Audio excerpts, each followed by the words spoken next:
I never thought my past as a Navy SEAL would matter in a quiet suburban neighborhood, but one afternoon it came, crashing back in the most brutal way.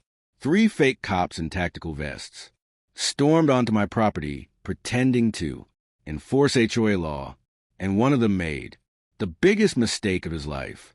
He slapped my wife, Sarah. By the end of that day, their faces looked nothing like when they arrived. Before we dive in, comment which country you're watching from. Let's see how far this story travels. The whole thing started earlier that morning when Sarah went outside to water the garden. She noticed a strange black SUV circling our block. 3 times before it stopped across the street, 3 men stepped out wearing dark tactical vests with shiny police patches sewn on. At first glance, they looked official, but Sarah immediately noticed something off.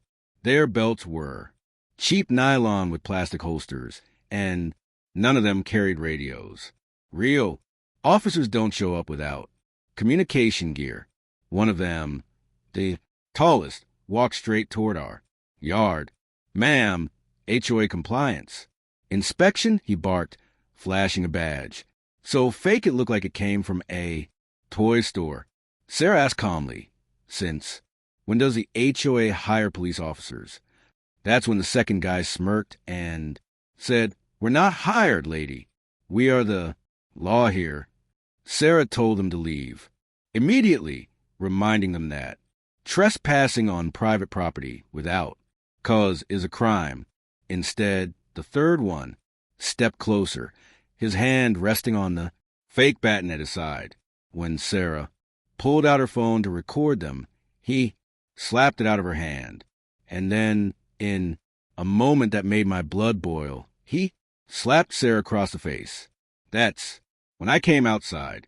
I had been in the garage organizing my old gear when I heard Sarah yell. I saw her clutching her cheek while these clowns puffed their chests like they owned the place. Everything in me switched from neighborly patience to combat mode. I walked right up to them and said, "You boys picked the wrong house. You've got about 5 seconds to explain who sent you." The tallest one smirked and said, "The HOA president told us you've been ignoring notices. We're here to make sure you comply." He tried to stare me down, but I've dealt with warlords and mercenaries. A suburban poser in a fake vest doesn't even register on my radar. I told Sarah to go inside and lock the door. She didn't argue. She knew I was about to end this parade. I stepped closer, low voice, and said, "Touch my wife again, and you won't be walking out of here." They laughed, but their bravado cracked when I demanded their identification. They refused. Real police are required by law to identify themselves when acting in an official capacity.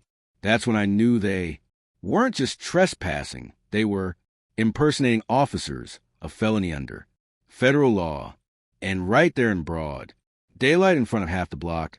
I decided I wasn't going to let this slide. The moment I realized these guys were impersonating officers, the gloves came off. I didn't raise my fists yet, but I shifted my stance, feet planted, shoulders squared, eyes locked. It was the same posture I used during deployments when things were about to turn violent, and the 3 clowns must have sensed it because their laughter faltered. The tall one, clearly the self-appointed leader, jabbed a finger at me. "You think you can ignore HOA rules? You've been warned about your truck, your fence, and your so-called military dogs. We're here to enforce compliance." I felt a dark chuckle rise up in my chest.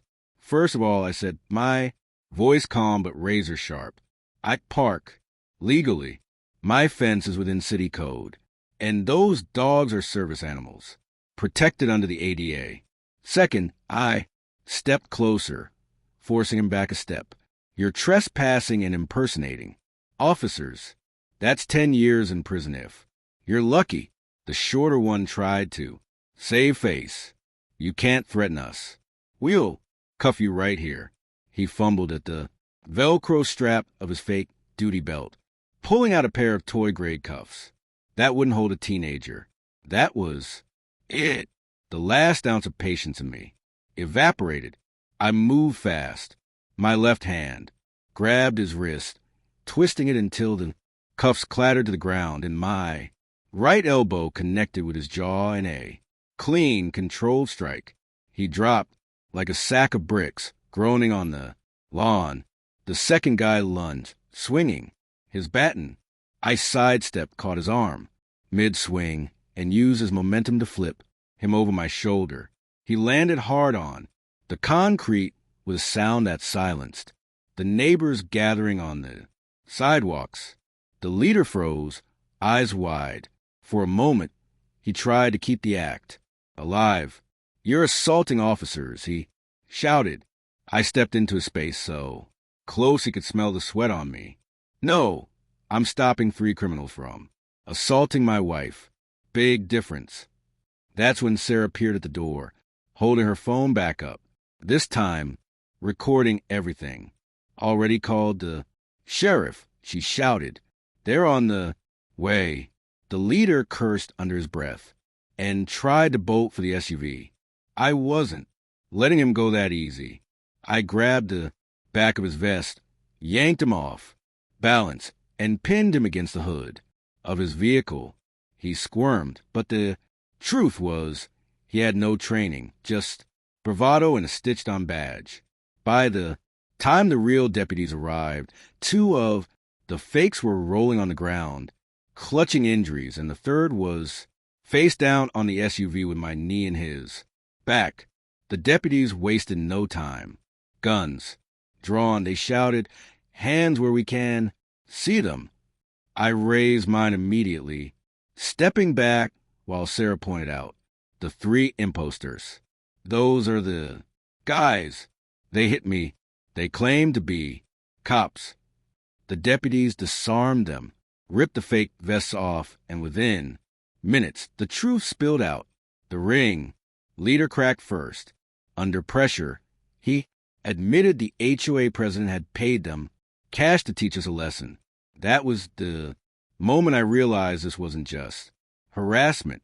It was a full-blown conspiracy. If you're enjoying this HOA story so far, like and subscribe, because the story is only going to get better. Down at the sheriff's station, the 3 so-called officers looked pathetic. Their fake uniforms were bagged as evidence their wrists cuffs were real. This time, and their story was unraveling by the second. Under questioning, they admitted what I already suspected. The HOA president, Karen Ellis, had hired them. She told them to rough me up, scare Sarah, and make us fall in line. When the deputies turned to me and asked if I wanted to press charges, I didn't even hesitate. "Absolutely," I said, impersonating officers is a felony, and assaulting my wife is going to cost them dearly. Karen, though, wasn't ready to roll over. By the end of that very day, she had the gall to file a lawsuit against me.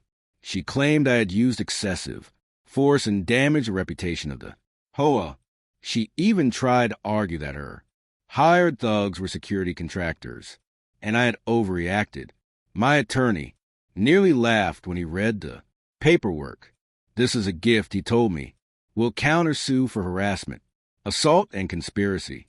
And since you got video evidence of everything, this is going to end the way she thinks it will." The court date arrived. Quickly, on one side sat Karen, smug in her blazer, whispering frantically to her lawyer. On the other side, Sarah squeezed my hand, calm and steady, with our attorney ready.